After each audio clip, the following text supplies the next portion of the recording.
আমাদের সেদিনের ওই সংবাদ সম্মেলন, আমি তারিখটাও ভুলে গেছি, 22 বা 23 তারিখ।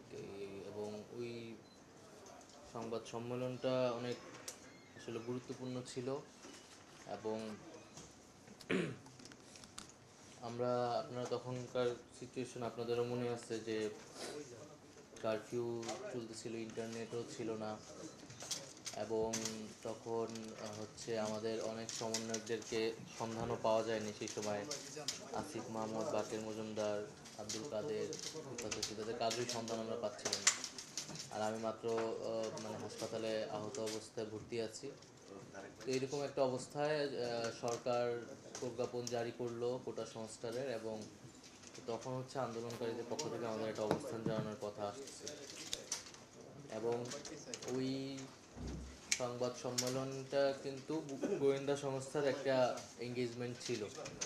তারা তার আগের দিন হাসপাতালে আসছে, তো এসে আমাকে চাপ প্রয়োগ করছে যাতে কালকে সরকার প্রজ্ঞাপন দিবে এবং আমরা যাতে সংবাদ সম্মেলন করে এটা আন্দোলন স্থগিতের ঘোষণা করি। কারণ ওই দিনই ছিল আন্দোলন স্থগিত হওয়ার লাস্ট একটা সুযোগ। কারণ সরকার প্রজ্ঞাপন দিয়ে দিচ্ছে, এখন আন্দোলন স্থগিত, আর তো আন্দোলনের কোনো গ্রাউন্ড থাকে না। তো তখন আমাকে অনেক ঝুঁকি নিয়েই আসলে সংবাদ সম্মেলনটা করতে হয়েছে। এবং আমি হাসপাতাল থেকেই লুঙ্গি পরা অবস্থায় গিয়ে সংবাদ সম্মেলনটা করি এবং মিডিয়ার সামনে গিয়ে আমি বলি যে আন্দোলনটা চলবে। হ্যাঁ, তখন এইটা, এবং আমি জানতাম না যে আমি আর হাসপাতালে ফেরত আসবো কিনা। এবং তো সেই জায়গায় আমরা তখন আসলে জায়গা পাচ্ছিলাম না। ঢাকা রিপোর্টার্স ইউনিটি আমাদের সেই জায়গা সুযোগ করে দিয়েছিল। সেটার জন্য আমি আন্তরিকভাবে আজকেও কৃতজ্ঞতা জানাচ্ছি, ধন্যবাদ জানাচ্ছি। এবং আপনারা অনেক বিষয় নিয়ে কথা বললেন, রিপোর্টারদের বিষয়, সাংবাদিকতার বিষয়। এখন বাংলাদেশে সাংবাদিকতা নিয়ে এক ধরনের ধোঁয়াশাপূর্ণ অবস্থা আসলে বিরাজমান। এখন মানুষের ভিতরে, জনগণের ভিতরে অনেক ধরনের ক্ষুব্ধতা আছে।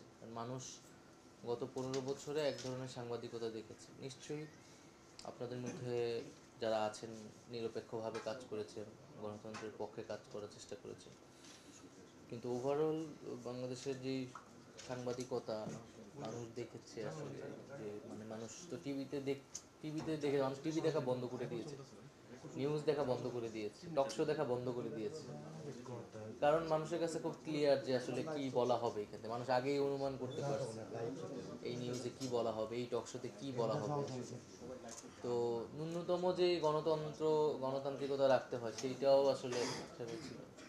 ফলে মানুষের মিডিয়ার থেকে কিন্তু সেই যে ট্রাস্ট, মিডিয়া তো একটা ট্রাস্টের জায়গা, সেই ট্রাস্টের জায়গা কিন্তু অনেকখানি কমে গেছিল। ফলে মানুষের ভিতরে একটা ক্ষুব্ধতা আছে। এবং সরকারের জায়গা থেকে যেরকম, বিগত সরকারের জায়গা থেকে যেরকম নানা ধরনের প্রতিবন্ধকতা তৈরি করা হয়েছিল, এবং সাংবাদিকদের তো আসলে নানামুখী প্রতিবন্ধকতা তাদেরকে করা হয়, শুধু সরকারের জায়গা থেকে না, আর অনেক জায়গা থেকে, তাদের আর্থিক জায়গা থেকে, পলিটিক্যাল জায়গা থেকে। এবং সাংবাদিকদের ভিতরেও একটা যেইভাবে দোসর শ্রেণী তৈরি হয়েছে, আমরা মনে হয় এর আগে এইভাবে দেখা যায় না। নর্মালি সরকারের সাথে প্রো গভর্নমেন্ট সাংবাদিক থাকে, এন্টি গভর্নমেন্ট সাংবাদিক থাকে, কিন্তু বিগত সময়ে বিগত সরকারের যেইভাবে একটা দোসর শ্রেণী তৈরি হয়েছিল, এইটা আসলে অকল্পনীয়। তারা দলীয় কর্মীর থেকেও আরও বেশি অনুগত হিসেবে কাজ করছে, এরকম সাংবাদিক কিন্তু প্রচুর আমরা দেখেছি। যে যে তাদের যে থিঙ্ক ট্যাঙ্ক সিআরআইতেও কিন্তু সাংবাদিকদের একটা বড় সংখ্যক কিন্তু সাংবাদিকরা সেখানে পার্টিসিপেন্ট ছিল, এবং তারা থিঙ্ক ট্যাঙ্ক হিসেবে কাজ করছে একটা দলের। তো এই বিষয়গুলো ছিল আন্দোলনে সাংবাদিকদের অনেক ভূমিকা ছিল, বিশেষত রিপোর্টারদের যারা মাঠ পর্যায়ে ছিলেন।